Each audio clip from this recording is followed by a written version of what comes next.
লন্ডনে তারেক রহমানের সঙ্গে ডক্টর মোহাম্মদ ইউনূসের বৈঠকের পর বাংলাদেশের রাজনীতির চেহারা, বৈশিষ্ট্য, চরিত্র সবকিছুই কেমন যেন একটু পাল্টে গেছে। আপনারা কি সেটি খেয়াল করেছেন?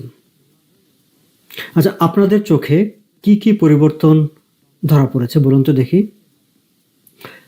আমার কাছে মনে হয়েছে যে বিগত সময়ে নির্বাচনের প্রশ্নে বিএনপি যেমন একটা ঝড়ো হাওয়ার মতো একটা অবস্থা তৈরি করার চেষ্টা করেছিল, কিংবা তাদেরকে নির্বাচনের জন্য একেবারে মরিয়া হয়ে উঠেছে এমন একটি অবস্থা, এমন একটি ভাবমূর্তি তারা তৈরি করেছিল। সে জায়গাটায় হঠাৎ ফানা তোলা সাপ হঠাৎ একেবারে নুয়ে পড়লে যেমন হয়, বিএনপির অবস্থাটা এখন হয়েছে ঠিক সেরকম। মনে হচ্ছে যে কোনো কিছুতেই বিএনপির এখন আর কোনো আপত্তি নেই, কোনো তাড়াহুড়া নেই। বিএনপি এখন অনন্তকাল অপেক্ষা করতে পারে যে কোনো কিছুর জন্যে। এই দেখুন না, গতকালই আমির খসরু মাহমুদ চৌধুরী নির্বাচন নিয়ে যে কথাটি বলেছেন, আমাদের ধৈর্য ধরতে হবে, আমাদের সময় দিতে হবে, অত নির্বাচন নিয়ে অত তাড়াহুড়া করার কিছু নেই। অথচ কয়েকদিন আগেই আমির খসরু মাহমুদ চৌধুরী, সালাউদ্দিন আহমেদরা কি বলতেন? তারা বলতেন যে ডিসেম্বর কেন, তার আগেই নির্বাচন করা যায়, নির্বাচনের জন্য অত সময়ের প্রয়োজন নেই। কিংবা গতকাল জাতীয় ঐকমত্য কমিশনের বৈঠকে আলিরিয়াস সাংবাদিকদের জানালেন যে অনেকগুলো বিষয়ে তাদের মধ্যে ঐকমত্য হয়েছে। বিএনপি প্রায় অনেক ছাড় দিয়ে তাদের প্রস্তাবে রাজি হয়ে গেছে। অথচ আমরা এতদিন দেখেছি কি যে এইসব সংস্কার প্রস্তাব তারা মানবে কি মানবে না, কিংবা তারা ক্ষমতায় গেলে এগুলোকে ফেলে দেবে কি দেবে না, এমন একটি ধারণা দেওয়ার চেষ্টা করা হয়েছিল। কিন্তু হঠাৎ করে বিএনপি একেবারে সুবোধ বালকের মতো হয়ে গেল কেন?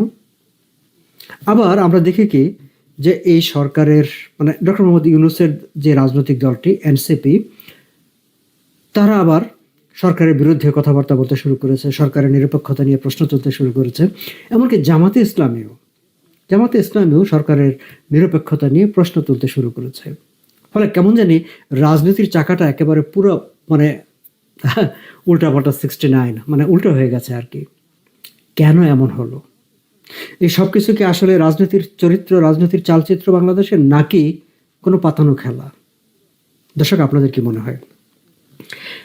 আমরা ঠিক গতকালকের দিনটার দিকে যেতে তাকাই, আমরা দেখলাম যে ঢাকায় জাতীয় ঐকমত্য কমিশন অনেকগুলো রাজনৈতিক দলের সঙ্গে তারা বৈঠক করেছে। বিএনপি সেখানে যোগ দিয়েছে, এনসিপি সেখানে যোগ দিয়েছে। এনসিপি যদিও বলছে যে তারা ডক্টর মোহাম্মদ ইউনূসের নিরপেক্ষতা নিয়ে এখন সন্দিহান হয়ে পড়েছে। জামাতে ইসলামী সে বৈঠকটি বয়কট করেছে।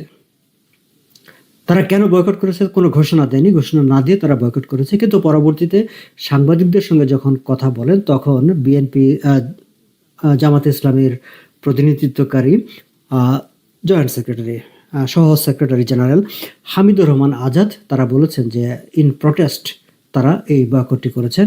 এবং সেই প্রটেস্টটি হচ্ছে যে কেবলমাত্র একটি রাজনৈতিক দলের সঙ্গে, বিএনপির সঙ্গে আলাপ করে ডক্টর মোহাম্মদ ইউনূস লন্ডনে বসে কিভাবে নির্বাচনের তারিখ ঘোষণা করে দিলেন, তার প্রতিবাদে তারা এই গতকালকের সভাটি বয়কট করেছেন।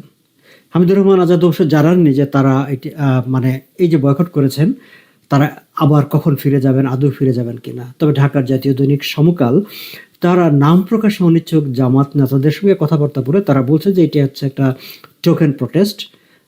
জামাতের কোনো নেতা সমকালের রিপোর্টারকে বলেছে যে এটি প্রতীকী প্রতিবাদ এবং প্রতীকী বয়কট। কিন্তু জাতীয় ঐকমত্য কমিশন যদি তাদেরকে একটা ব্যাখ্যা দেয় যে কেন, কি অবস্থায় ডক্টর মোহাম্মদ ইউনূস কেবলমাত্র বিএনপির সঙ্গে আলোচনা করে নির্বাচনের তারিখ ঘোষণা দিয়ে দিলেন, তাহলে তারা আবার সবাই যোগ দেবে। ডক্টর ইউনূস বিএনপির সঙ্গে আলাপ করে নির্বাচনের তারিখ কেন, কিভাবে ঘোষণা করে ফেললেন, সেই ব্যাখ্যা জাতীয় ঐকমত্য কমিশন কিভাবে দেবে?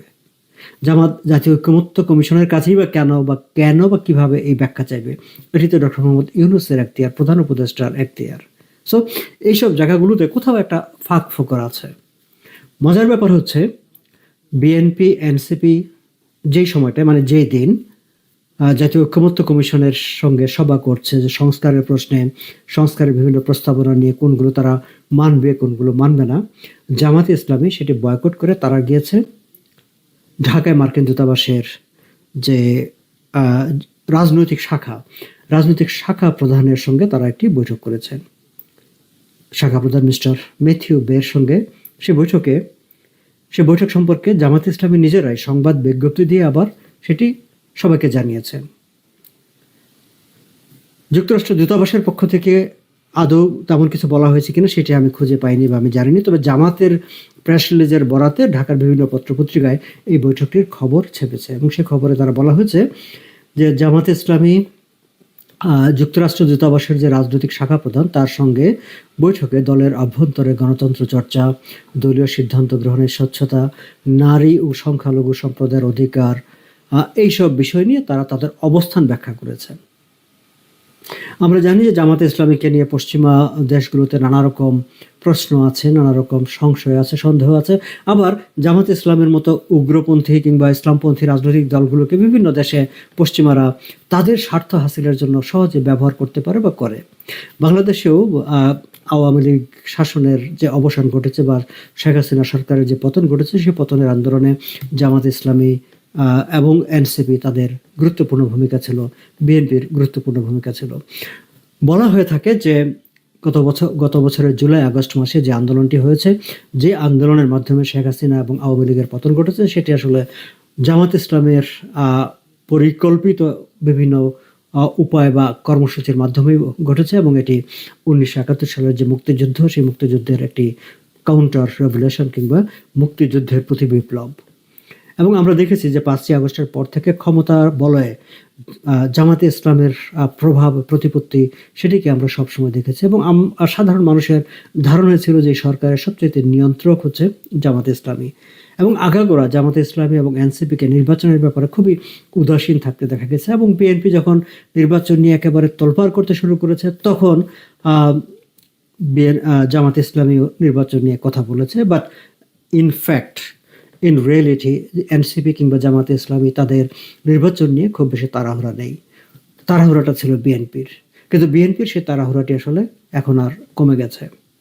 আচ্ছা, এখন প্রশ্ন উঠতে পারে যে আমাদের মনে আমরা প্রশ্ন করতে পারি যে বিএনপি হঠাৎ করে নির্বাচনের ব্যাপারে একেবারে সুবোধ বালকের মতো হয়ে গেল কেন? তাদের এত ধৈর্য হঠাৎ কোত্থেকে এলো, যারা কোনো ধৈর্য ধরতে পারছিল না?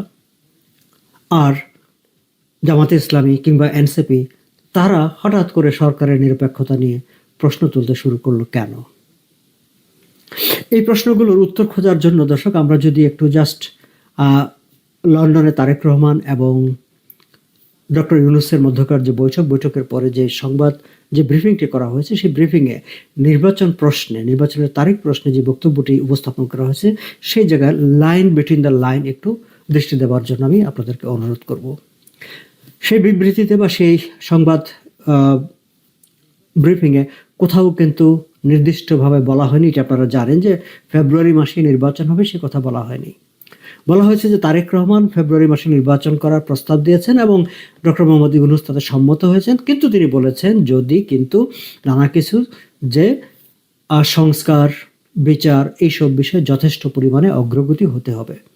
এখন সংস্কার এবং বিচার দুটি প্রশ্নে যথেষ্ট পর্যাপ্ত, সেই পর্যাপ্ত মানে পরিমাপকটা কি, কতটুকু হলে পর্যাপ্ত হবে সে বিষয়ে কিন্তু কোনো কিছু নেই। আবার হবে যে সে কথাও কিন্তু বলা হয়নি, কিন্তু মানে অনেকটা আচ্ছা ঠিক আছে, তো যে আমরা অনেক সময় বাচ্চারা আইসক্রিম খেতে চাইলে আচ্ছা ঠিক আছে 5 পৃষ্ঠা পড়তে পারলে 6 পৃষ্ঠা পড়তে পারলে তোমাকে আইসক্রিম কিনে দেবো।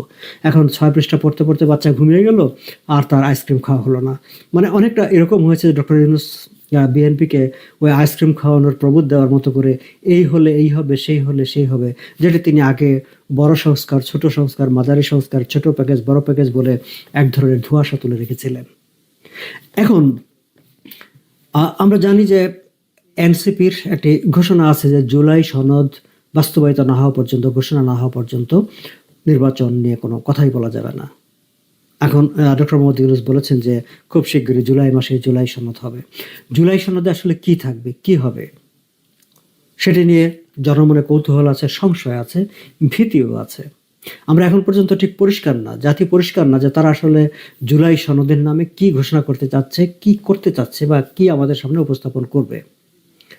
আবার এই যে সংস্কারের ব্যাপারে যেটি নিয়ে কথাবার্তা হচ্ছে, যেখানে জাতীয় ঐক্যমত্য কমিশনের আলী রিয়াজ কালকে জানালেন যে অনেকগুলো বিষয়ে বিএনপি ছাড় দিয়ে ঐক্যমত্য পৌঁছেছে, আবার জামাত সেখানে ছিলই না। এখন এই যে আবার এনসিপির নিরপেক্ষতা নিয়ে প্রশ্ন, এখন এগুলো কি কোনো ড্রেস রিহার্সাল, এগুলো কি কোনো পাতানো খেলা? অনেকে মনে করছেন যে সামনে ফেব্রুয়ারি মাস যত কাছাতে থাকবে ততই এই সব বিষয়গুলো, এই ভিন্ন মতগুলো জামাতের, এনসিপির এগুলো প্রকট হতে থাকবে এবং এই ভিন্ন মতগুলো প্রকট হতে হতে এমন একটা অবস্থা তৈরি হবে যে তখন তারা নির্বাচনের একটা বিপক্ষে প্রকাশ্যে কথা বলতে শুরু করবে এবং ডক্টর ইউনূসের জন্য তখন সেটি একটা সুবিধা। ও আচ্ছা, আমি তো আগে বলেছিলাম যে পর্যাপ্ত অগ্রগতি না হলে তো ফেব্রুয়ারিতে নির্বাচন করা যাবে না, সেই পর্যাপ্ত অগ্রগতি তো হয়নি, ফলে কিভাবে নির্বাচন হবে? আমি গত দু একদিনে গোলাম মাওলা রনি সাহেবের বেশ কয়েকটি ভিডিওতে শুনছিলাম, তিনি স্পষ্ট করে বলছেন যে নির্বাচন হবে না ফেব্রুয়ারি মাসে, এমনকি জুন মাসে হবে কিনা সেটি নিয়েও সংশয় আছে। অবশ্য তিনি এও বলছেন যে ফেব্রুয়ারিতে যদি নির্বাচন হয় তাহলেও বিপদ, ফেব্রুয়ারিতে নির্বাচন না হলে নাকি মহা বিপদ। আরেকজন বিশ্লেষক জিল্লুর রহমান, যিনি জুলাই আগস্টের আন্দোলনের পেছনে যার গুরুত্বপূর্ণ ভূমিকা ছিল, তিনি লাগাতার বলে যাচ্ছেন ডিসেম্বর 31-এর মধ্যে নির্বাচন হতে হবে, না হলে এদেশ আর কখনোই নির্বাচন হবে না, বড় ধরনের বিপর্যয় ঘটবে। কিন্তু ডক্টর ইউনূস তো ডিসেম্বরের মধ্যে নির্বাচন করতে চান না। তিনি ফেব্রুয়ারির শর্ত সাপেক্ষে ফেব্রুয়ারির তারেক রহমানের দাবির প্রতি এক ধরনের একটা সহানুভূতি জানিয়ে রেখেছেন, কিন্তু তার মাথায় হয়তো অন্য কিছু আছে। তাহলে নির্বাচনটা কখন হবে? নির্বাচন কি আদৌ হবে? আমি বাংলাদেশে যাদের সঙ্গে কথা বলি কিংবা প্রবাসে বাংলাদেশিদের যাদের সঙ্গে কথা বলি, I think more than 90% people তারা বিলিভ করে ডক্টর মোহাম্মদ ইউনূস আসলে অত সহজে ইলেকশন দেবে না। আগে যদিও একটা ধারণা ছিল যে বিএনপি যেহেতু চাপাচাপি করছে তাহলে হয়তো নির্বাচনটা হতেও পারে। এখন বিএনপি যেহেতু একেবারে ফনা নামিয়ে ফেলা সাপের মতো একেবারে ধরা সাপ হয়ে গেছে, এখন একেবারেই পোষা মানে হয়ে গেছে, ফলে এখন আর নির্বাচন নিয়ে চাপ দেওয়ার কিছু নেই। বরং জামাত ইসলামী এবং এনসিপি নানা অজুহাত তুলে যে নির্বাচনের পরিবেশ নেই সেটি করে নির্বাচনকে পিছিয়ে দেওয়ার একটি বা নির্বাচন বানচাল করে দেওয়ার একটা পরিবেশ তৈরি করতে পারে, যার ড্রেস রিহার্সাল একটা হয়ে গেল জাতীয় ঐক্যমত্য পরিষদের বৈঠক বয়কটের মধ্য দিয়ে। ফলে সামনে একটা অনিশ্চয়তা যা আছে সেটি অধিকাংশ মানুষ বিশ্বাস করতে শুরু করেছে, অধিকাংশ মানুষ বিশ্বাস করে। কিন্তু আমি নিজেও মনে করি বাংলাদেশের ভবিষ্যতের জন্য, বাংলাদেশের অস্তিত্বের জন্য নির্বাচনের কোনো বিকল্প নেই। অর্থনীতির যে খারাপ অবস্থা, আইন শৃঙ্খলা পরিস্থিতি, সামগ্রিকভাবে ডক্টর ইউনূস গত 10 মাসে আওয়ামী লীগ দেশটিকে যে জায়গায় রেখে গিয়েছিলেন সেখান থেকে উল্টো পথে অনেকটুকু পিছনে নিয়ে গেছে ডক্টর ইউনূসের শাসন। ফলে দেশটিকে টিকিয়ে রাখার স্বার্থে, স্থিতিশীলতার স্বার্থে নির্বাচনের বিকল্প নেই এবং যত দ্রুত সম্ভব নির্বাচন হওয়া উচিত। এবং এই যে ড্রেস রিহার্সাল, নানা রকম নির্বাচন পিছিয়ে দেওয়া, বানচাল করার এইরকম নানা রকম তৎপরতা, তার বিরুদ্ধেও সেগুলো যাতে না ঘটতে পারে সে ব্যাপারেও আমাদের নজর রাখার দরকার আছে। আজ এ পর্যন্তই, ভালো থাকবেন।